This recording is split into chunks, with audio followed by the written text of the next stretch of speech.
রাত 12টা বাজে আর আমার ছেলে আর হাজব্যান্ড বায়না করলো চা খাবে। ভালো লাগে বলো এই রাত্রি চা বানাতে? আর একটু আগে বাইরে এত বৃষ্টি হয়েছে বলার কথা না। তো রান্নাঘরে চলে আসলাম এখন চা বানাতে। দুটো দুধের প্যাকেট নিয়ে নিলাম। এই দুধের প্যাকেট দিয়ে চা খেলে আমার গ্যাস হয় না, যেটা সত্যি। আর ওই লিকুইড দুধের প্যাকেট দিয়ে চা খেলে পেট মুখ প্রচণ্ড ফুলে যায়।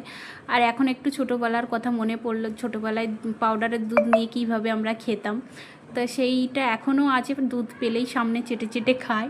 তো এখন নিয়ে নেবো চিনি, চাপাতি আর চায়ে মেন জিনিস সেটা হচ্ছে আদা।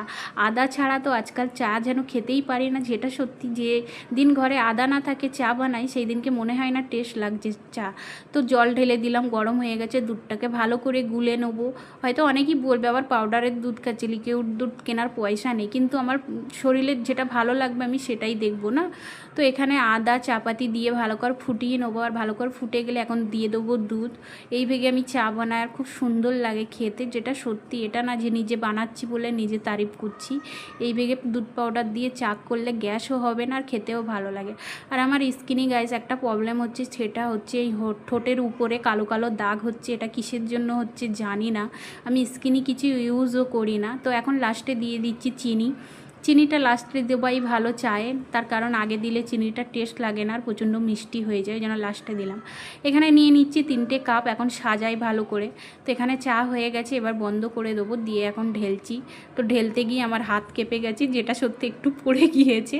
তারপরে আমার হাজব্যান্ড আসার সময় ওখানে মেলা বসেছিল, ওখান থেকে নেমকিন এনেছিল। আর এই দুধ চায়ের সাথে এটা খেতে যে এত ভালো লাগে আমার বলার কথা না গাই, যেটা সত্যি। আর এই বিস্কুটটা এত টেস্ট, বড় পাওয়া যায় না, ছোটোটাই পাওয়া যায়। তো এখন 12:30 প্রায় বাজে, আমরা চা খাচ্ছি গাইস। রাত্রিরই লোক ঘুমায় আর আমরা এখন পার্টি করছি, বলার কথা না। এত বৃষ্টি হয়েছে একটু আগে, বলার কথা না। আর এই বিস্কুটটা এত টেস্টি লাগে, চা বা শুকনো খেতে বড় প্যাকেট পাওয়াই যায় না, খুবই টেস্টি। কারা কারা ওই বিস্কুটটা খেয়েছে জানি না, আমি তো সবসময় খাই, ভালো লাগে। তো এখন নেমকিন দিয়ে চা খেতে খুব ভালো লাগছে। আর এখন এইটা না করলে হবে না, চায়ের মধ্যে নেমকিনগুলো ডুবিয়ে এরকম না খেলে মনেই হবে না চা খেয়েছি। তো তারপরে চা খাওয়া হয়ে গেছে, এখন এবার চুল বাঁধবো, চুল বেঁধে যাবো ঘুমাতে। তো চা সাজানোর আগে কত